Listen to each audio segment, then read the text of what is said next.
Ang ikalawang overtime sa laban ng Puerto Galera at Nauhan ay mukhang magiging isang makasaysayang laro ng OMPL dahil ngayon lang ito nangyari. Sa huling quarter ng laban ay nagawa nga ni Ramirez na maitabla ang score upang madala sa unang overtime ang laro. Ito ay nang nag-comeback sila sa 15 kalamangan ng Nauhan noong simula ng ika-4 na quarter. Pumuto kasi ang 3-point shooting ni Garejo kaya makailang beses na pinatahimik nila ang home crowd kanina. Ngunit sa dulo ng laro ay tuluyan na ngang hinabol ng Sea Lions ang lamang ni Romero sa pamamagitan ng playmaking ni Ramirez at Perez at ang magandang scoring mula kina Ibanez at Landicho. Ang unang overtime ay ang nagpaingay sa venue lalo na nang makalamang ang defending champion. Kaso, hindi ito hinayaan ni Maki Romero nang sa huling minuto ay isang clutch moments naman ang kanyang ipinamalas sa baluarte ng kanilang kalaban. Dalawang magkasunod na tres ang kanyang binitawan sa huling 30 segundo ng overtime. At ang pinakamatindi ay nang maitabla rin niya ang laro sa pagtatapos ng oras na siyang nagpatahimik sa home crowd ng defending champion. Isang cold-blooded step back 3-point shot nga ang kanyang pinakawalan sa harapan ni Ramirez at sa pagpasok ng bola sa basket ay isa na naman ngang overtime ang naganap sa pagtatabla ng score sa 110. Kapwa pagod na ang mga main players ng dalawang team pero hindi raw ito ang oras upang magpahinga. Sa panibagong 5 minuto ng laban ay tiniyak nga ni Romero at Ramirez na ang kanilang team ang mananalo. Ang Puerto Galera Sea Lions ba ay matatanggap ang kanilang ikalawang pagkatalo? O baka ang Nauhan ang makakatanggap nito? Sea Lions! Sea Lions! Sea Lions! Ito na nga ang sigaw na nagwawalang crowd nang mapunta sa kanila ang unang possession. Itinodo na nga rin ng mga may dalang malalaking tambol ang kanilang pagpapaingay sa buong lugar. Dala nga ni Ibanez ang bola sa pagpunta niya sa kanilang side. Kasalukuyan nga siyang binabantayan ni Jansen Ledesma. Pagod na nga sila sa mahabang paglalaro pero hindi raw ito ang oras para isipin iyon. Humarap nga ng mabuti si Carlos sa kanyang defender at hinawakan ng bola. Gumalaw rin ang kanyang isang paa at pagkatapos noon ay bumigla siya ng talon palayo mula sa kanyang nasa harapan. Isang pull-up jumper ang kanyang ginawa. Pinatama niya iyon sa board at hinalit nito ang net nang pumasok ito. Ang mga manonood nga ay binigyan agad ng malakas na cheer ang pangyayaring iyon na sinundan naman nila ng cheer para sa pagdepensa. Defense! Defense! Defense! Ito naman ang maririnig sa buong venue nang mapunta sa nauhan ng bola. Si Coach Mabs nga ay napaseryoso na lang dahil isang full court defense ang ginawa ng kalaban. Mukhang all out na ang ginagawa ni Ramirez. Desidido na silang tapusin ang laro sa ikalawang overtime.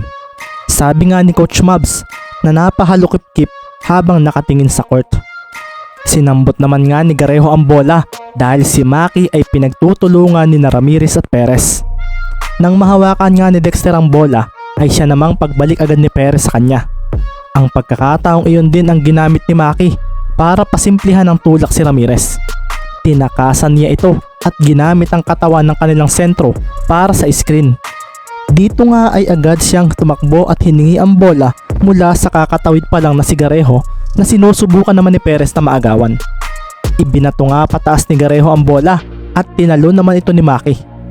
Kaso sa pagharap niya sa basket ay napaseryoso siya nang bantayan siya ni Salonga at Ramirez. Isang double team defense ang humarang kay Maki. Mabilis siyang lumayo sa dalawa at hinanap ang kanyang kakamping si Nerio. Natitiyak daw niyang wala itong bantay. Habang lumalayo nga siya ay napatingin pa nga siya sa kakampi niyang si Garejo na tumatakbo upang matakasan si Perez. Sumeryoso nga ang mga mata ni Maki at binigla ng bato ang bola papunta sa nakabukas na hita ni Salonga. Isang bounce pass papunta kay Nerio ang kanyang ginawa kaso biglang lumitaw si Ibanez na agad na na-intercept ang bolang kanyang binitawan. Isang steal mula kay Ibanez ang nasaksihan ng lahat at dito na nga lalong kinalampag ng home crowd ang buong venue. Binigyan nila ng malakas na cheer ang kanilang team lalo na nang makita nila ang mabilis na pagbaba ni Ramirez, Perez at Landicho. Si Ibanez naman ay mabilis na ibinato ang bola sa kanyang kasama. Sinambot ito ni Ramirez na napaseryoso na lang nang lumampas sa kanya si Romero. Makikita mo na Romero kung ano ang kaibahan ng team ko sa team mo. Isang bounce pass ang binitawan ni Ramirez at sinambot nga ni Perez ang bola na mabilis na bumalik sa 3-point line at doon na nga ito tumalon para pakawala ng kanyang tira. Pero mula sa likuran nito ay makikita ang mabilis na pag-block pabalik ni Garejo na kinatahimik ng crowd at makikita nga ang bola na tumapon patungo sa side ng nauhan. Kasabay nga rin ito ay ang paghabol ni Ibanez dito at sa kanyang pagkakahawak dito ay siya namang paglitaw ni Romero na mabilis itong inagaw at ipinasa sa lumampas na si Garejo. Pinakawalan nga ni Dexter ang bola mula sa 3-point line at sa pagbitaw niya ay siya namang pagsulpot ni Perez upang siya ay bawian. Bumagsak ang dalawa at sumilbato ang referee dahil sa landing area ni Garejo lumapag ang player ng Puerto Galera. Sumablay naman ang tres ni Dexter kaso nakikita sa mukha nito ang pagkatuwa. Mabilis nga siyang nilapitan ni Maki at itinayo. Si Perez naman ay napaseryoso dahil 4 na ang kanyang foul at pakiramdam niya ay nagkamali siya sa kanyang ginawa. Okay lang iyon, John Ray. Wika naman ni Henrik na tinapik sa balikat ang kanyang kakampi. Nang mapatingin nga rin siya kina Romero at Garejo ay binigyan agad siya ng ngiti ni Maki. Parang sinasabi nito sa kaniya na may kakampi rin daw siya. Naipasok nga lahat ni Dexter ang 3 free throw at si Henrik ay napatawag ng timeout matapos iyon. Napatingin nga rin siya sa oras at may kulang-kulang na 4 na minuto pang natitira sa laban. Sandali nga rin napatingin si Ramirez kay Jeric at napapaisip siya kung ilalabas niya ito kapalit ng speed dahil alam niyang pagod na rin naman ang kalaban. Napatingin nga siya kay John Ray na may 4 na ring foul gaya ni Salonga. Malakas ang kutob niyang ite-take advantage daw ito ng kalaban. Mahaba pa ang oras. Kailangan ko sila sa crucial minutes. Sabi nga ni Henrik sa sarili at napagdesisyonan niyang pagpahingahin muna sina Jeric at John Ray. Ipinasok nga ni Ramirez si Ray Dalisay ang backup ni Salonga at si Alonso. Carlo, samahan mo ako lagi kay Romero. Jules, iyo si Garejo. Huwag mong papabayaan. Seryosong wika ni Henrik at napatingin nga rin siya kay Dalisay. Ikaw naman Ray, secure ang rebound. 4 na rin ang foul ni Nerio kaya mag-ready ka kapag pinasahan kita. Dagdag pa nga ni Henrik at pinagtatapik niya sa balikat ang kanyang mga makakasama sa loob ng court. Mula naman sa bench ng nauhan ay makikita si Coach Mabs na binibigyan ng instructions ang kanyang mga players. Bigyan daw nila palagi ng screen si Maki at Dexter. Pinag-iingat din niya si Nerio dahil may 4 na itong foul. Matapos iyon ay napatingin pa nga ang coach ng nauhan sa kabila. Tama nga raw siya nang naiisip. Pagpapahingahin nga raw muna ni Henrik sina Salonga at Perez. Maki, Dexter, attack the basket. Switch din kayo kay Alonso or kay Dalisay. Kayang-kaya ninyo ang dalawang yon. Seryosong winika pa nga ni Coach Mabs at sa pagsilbato ng referee ay dito na nga nagwala muli ang crowd. Back up kay Maki. Ido-double team iyan ng kalaban. Pahabol pa nga ni Coach Mabs at dito na nga sumigaw ng malakas ang kanyang mga players sa pagpasok sa loob ng court. Seryosohang tingin kaagad ang makikita kina Maki at kay Henrik na pinapatalbog na ang bola. Napatingin nga kaagad si Ramirez kay Dalisay at dito na nga siya kumilos. Pinabangga nga niya si Maki sa screen ng kanyang sentro at nang sineryo na ang naging defender niya ay doon na nga niya ito inatake. 4 na ang foul mo. Mahinang wika ni Ramirez na nagpakawala ng floater shot sa harapan ng sumabay sa kanyang sineryo. Hinalit nga ng bola ang net ng ring at nagwala nga muli ang home crowd at pagkatapos noon ay nagsalita rin si Ramirez sa kanyang mga kakampi. Depensa na, huwag silang papuntusin. Oo Captain, bulalas ng 4 niyang kasamahan at sa pagsambot ni Maki sa bola ay sinalubong agad siya ni Ibanez at Ramirez. Kaso, naipasa agad ni Romero ito kay Garejo na mabilis na itinawid ito sa gitna. Binantayan siya ni Landicho at dito naman ay makikita ang mabilis na paglapit ni Nerio para sa screen. Defense! Defense! Defense! Nagkaroon ng switching at dito na nga inatake ni Garejo ang depensa ni Dalisay.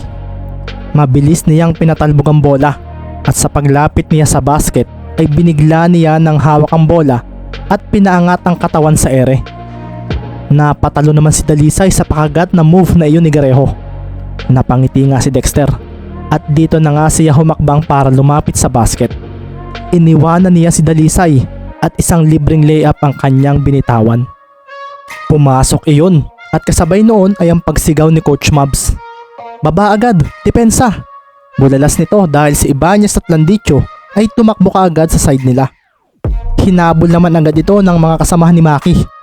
Ang bola nga ay bumulusok na rin ng isang malakas na pasa ang ginawa ni Dalisay. Gumuhit ito sa gitna ng court at sa pagsalo rito ni Ibanez ay doon na nga niya pinagmasdan ng mabuti ang bumantay sa kanyang si Kasapaw. Atake Carlo! Sigaw naman ng paparating na si Henrik na dinikita ng mabuti si Maki. Lugi sa matchup si Leo. Nasabi na nga lang ni Maki sa sarili. Nakita nga niya ang paggalaw ni Ibanez at umatake nga ito sa basket. Tumalo nito at sinabayan rin ang humabol na si Ledesma para backupan si Kasapaw, kaso alam na ni Ibanez ang gagawin. Pinatama nga ni Carlo ang kanyang braso sa mga kamay ng kanyang defender at kasabay noon ay ang pagbitaw niya sa bola pataas. Sumilbato ang referee at sa paglapag nilang dalawa ay doon na nga sinabi ng ref na may foul si Ledesma. Basket counted din nga ang pagpasok ng bola at doon na nga napatayo ang lahat ng mga manonood dahil isang possible 3-point play ang magagawa ni Ibanez. Sabi sa iyo Romero, mas malakas ang team namin. Pasaring pa nga ni Henrik na inismidan lang ni Maki habang nakatingin sa itaas sa oras ng laro. Hindi pa tapos ang laban. Baka mamaya kainin mo ang mga sinasabi mo, Henrik Ramirez. Sabi nga ni Maki na pumunta na sa kanyang purposetuhan. Huminga nga siya ng malalim. Makikita ngang basang-basa na siya ng pawis at hinihingal na. Pero kaya pa raw niyang maglaro. Hindi pa raw niya nararamdaman ang kanyang limitasyon sa labang ito. 115 to 170 ang score nang maipasok ni Ibanez ang bonus shot. Dalawa na nga ang lamang ng defending champion. At malakas na cheer din ang hatid ng home crowd para sa kanilang team. Defense! Defense! Defense! Mabilis ngang sinambot ni Garejo ang bola mula sa inbound. Si Maki naman ay mabilis at tumakbo palayo kay Ramirez.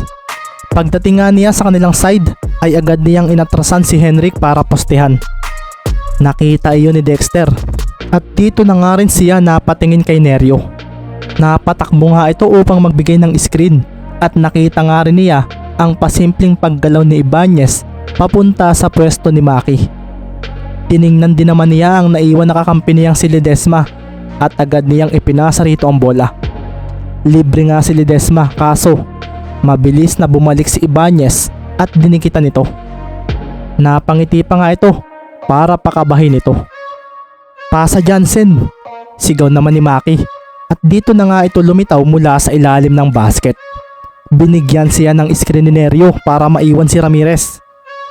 Kaso sa pagpasa ni Ledesma ng bola kay Maki ay siya namang pagsilbato ng referee dahil makikita nga si Henrik na napaupo dahil kay Nerio.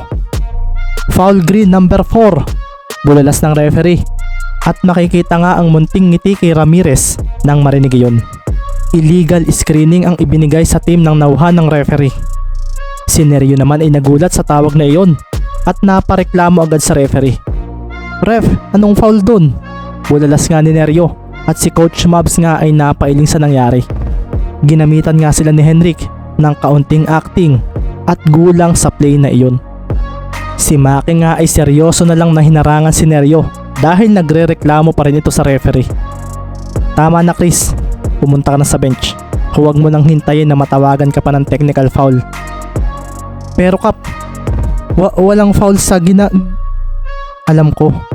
Mahinang sabi nga ni Maki na inakbayan si Chris at kalmadong inihatid si Nerio sa bench. Si Ramirez ang gumawa noon. Tanggapin mo na lang na nagulangan ka niya. Ika pa nga ni Maki na nagpakuyom kay Nerio. Good job Chris. Magpahinga ka na. Part ng game iyan. Sabi na nga lang ni Coach Mabs na napatingin kay Maki ng oras na iyon. Ikaw na ang bahala. Tumango naman si Romero at kasabay nga niya ay ang pagpasok ng magiging sentro nila na si Mercado. Si Henrik naman ang oras na iyon ay napangiti na lang dahil napagpahinga na raw niya si Neryo. Ngayon ay wala na raw maayos na sentro ang kalaban, kaya magandang ipasok na raw muli niya si Salonga.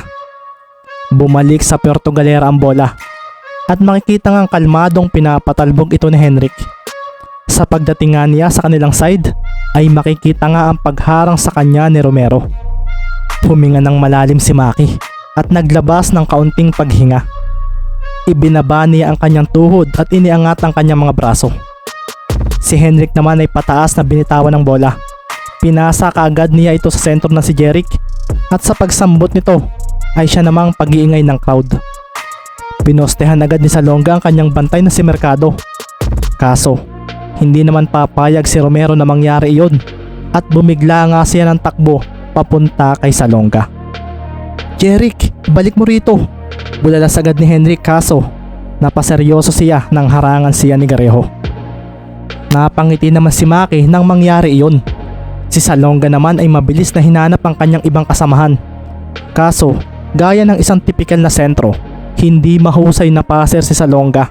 Kaya nang bitawan niya ang bola, ay nahuli ito ni Romero.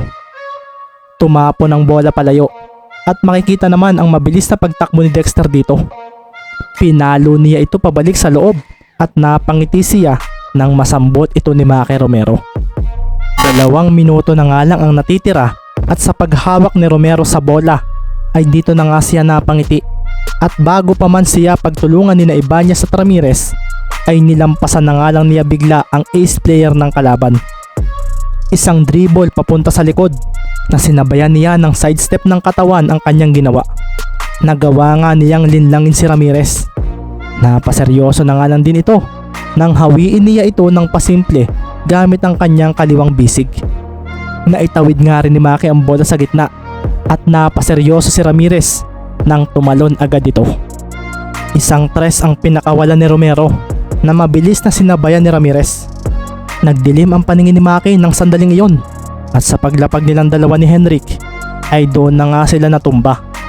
Nakita iyon ng referee at napasilbato ito na ikinaseryoso ng mga manonood. Ang masaklap, hinalit din ng bola ang basket sa pagpasok nito. Basket counted! Bulalas ng referee at si Henrik ay napaseryoso sa ginawa ni Romero. Ginawa rin ni Maki ang ginawa ni Henrik na pag-sell ng foul kay Neryo. At dahil sumilbato ang referee, ito na nga rin ang ika-4 na foul ni Ramirez na ikinangiti ni Coach Mabs. "Magaling Maki," sabi nito. Iniangat na nga lang ni Maki ang kanyang 2 kamay at kasunod nga nito ay ang paglitaw ni Garejo at Ledesma upang siya ay alalayang tumayo. Napatingin pa nga si Maki Romero kay Henrik matapos iyon. "Malakas ang team mo, pero may Maki Romero ang kalaban mo," wika ni Maki na huminga ng malalim at dinama ang pagtahimik ng crowd dahil sa kanyang ginawa. Sa pagpasok pa nga ng bonus shot ay lalong napangiti si Romero. Ang 4-point play na iyon din ang naging mitsa upang ilampaso ni Maki Romero ang team ng Puerto Galera dahil na foul out si Ramirez sa sumunod na possession. Sinubukan pang ilaban ni Salonga, Ibanez at Perez ang laban, pero naging sentro ng play ng nauhan ng opensa ni Maki na kung saan ay siya rin nga ang naging dahilan upang sina Salonga at Perez ay makuha na rin ang kanilang huling foul. Inilaban pa rin naman ni Ibanez ang laro nang idikit niya sa 2 ang lamang ng nauhan sa pamamagitan ng kanyang tres. Kaso sa natitirang 30 segundo ay sinelyohan na rin ni Maki Romero ang laro ng isang step back 3 sa harapan ni Ibanez, ang kanyang pinakawalan. "Natalo kayo ni Ricky, kaya dapat ay talunin din namin kayo," sabi pa nga ni Maki na napakibit balikat na lang sa nangyaring iyon. 5 na ang kanilang lamang at may natitira na lamang na 10 segundo sa laban. Si Coach Mabs nga ay napakuyom na lang ng kamao habang pinagmamasdan si Maki. Hindi nga niya lubos maisip kung paano sila natalo ng mansalay kung may isang Romero naman daw siya sa team niya. Sa pagtunog nga ng huling buzzer ay doon na nga napatalon sa saya ang mga players ng nauhan dahil tinalo nga rin nila ang defending champion sa score na 128-122. Napangiti na lang si Maki sa pagpapatahimik ng home crowd. Napahinga siya ng malalim. At ito nga ang isa sa pinakapaborito niyang senaryo. Ang ilampaso ang kalaban sa kanilang balwarte. Napatingin pa nga si Maki sa Team Kalapan na nagsitayuan na mula sa kanilang pwesto. Natuwa siya na napanood siya ng mga iyon na ilampaso ang defending champion. Ang mga taga Puerto Galera nga ay napatingin na lang kay Romero na nakaupo na sa bench nila na kasalukuyang umiinom ng tubig. Nakita nga nila kung paano nito nilampaso si Ramirez. At matapos ang larong ito ay nakita na raw nila kung sino ang magiging season MVP. 8 points sa unang overtime at 11 points sa ikalawang overtime. So matotal, nakapagtala na naman si Maki Romero ng isang record high points sa OMPL. Ito ay nang magtala siya ng 67 points laban sa team ni Henrik Ramirez, ang defending champion.